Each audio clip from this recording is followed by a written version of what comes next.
L'effondrement d'un pont à Gênes fait malheureusement partie d'une longue série de catastrophes, notamment en Italie. 9 mars 2017, un pont enjambant une autoroute près d'Ancône s'écroule. Un couple d'Italiens perd la vie. L'Italie, déjà meurtrie moins de 6 mois plus tôt, cette fois c'est entre Milan et Lecco que le drame se produit.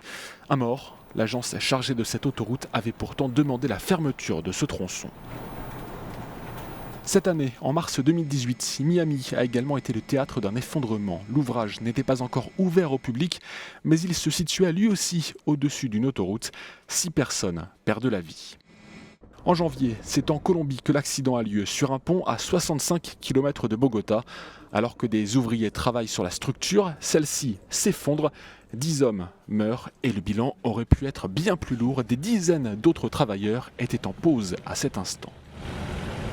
Toujours en Amérique du Sud, en 2014, le Brésil accueille la Coupe du Monde de football. Et c'est justement en plein mondial qu'une partie d'une bretelle en construction s'écroule à Belo Horizonte, une des villes hôtes de la Coupe du Monde. 2 personnes sont tuées. Enfin, tout le Portugal se souvient du 4 mars 2001, date de la tragédie d'Entre os Rios. Un vieux pont métallique inauguré en 1887 s'effondre au passage d'un autocar et de 2 voitures. 59 morts. Le ministre des Travaux publics démissionne dans la foulée.